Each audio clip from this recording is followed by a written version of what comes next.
Si vous quittez mon église, je vous livre au diable. N'essayez pas de le faire. Pasteur, vous êtes un véritable gourou. Aujourd'hui, pas de commentaires, mais partagez cette vidéo pour délivrer les enfants de Dieu partout dans le monde qui vivent ces genres de choses. La vidéo d'aujourd'hui est intitulée « Quand un gourou conduit une église ». Sans plus tarder, Beto Banda. Bonjour mon frère, que Dieu te bénisse. Tu es encore revenu? Oui, pasteur. Mais je t'avais dit que je suis en train de prier pour chercher la volonté de Dieu sur ta demande. S'il te plaît, pasteur, avec tout le respect que je vous dois, montre-moi une citation de frère Branham qui dit que le pasteur doit chercher la volonté du Seigneur avant d'autoriser la fréquentation d'une sœur.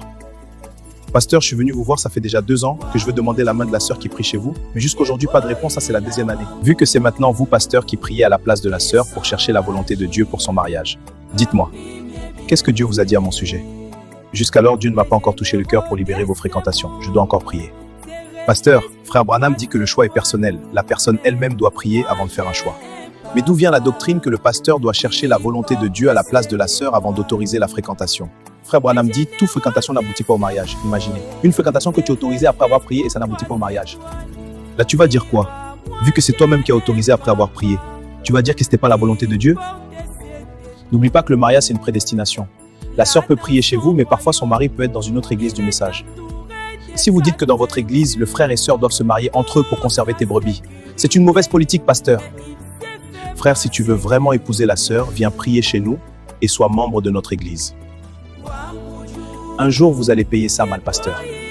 Et vous allez mettre la vie de sœur en difficulté. La sœur que tu veux prendre nous aide beaucoup ici à l'église. Je préfère qu'elle trouve un frère seulement ici, je suis désolé, frère. Vraiment, j'ai beaucoup à faire, frère, que Dieu t'accompagne.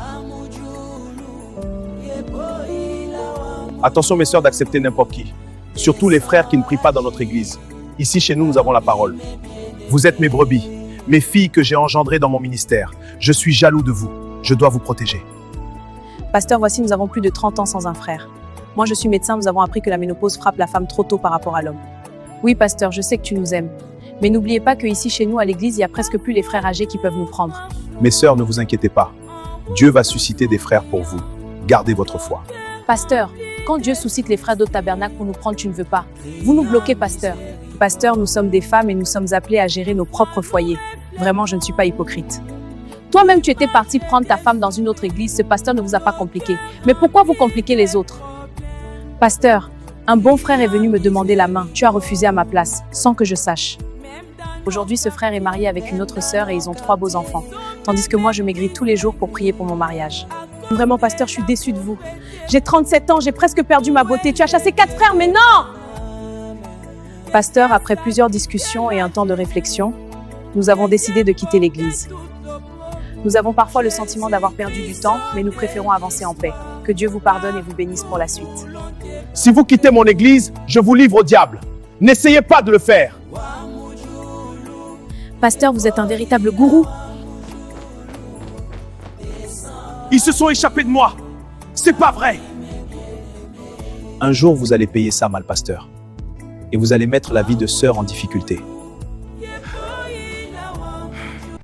Vous voulez maîtriser le montage vidéo, le design graphique et l'intelligence artificielle? Ne laissez pas passer votre chance. Aujourd'hui, la technologie évolue vite et ceux qui se forment ont une longueur d'avance. Que vous soyez débutant ou déjà expérimenté, nos formations sont conçues pour vous donner les techniques, les outils et la confiance pour réussir.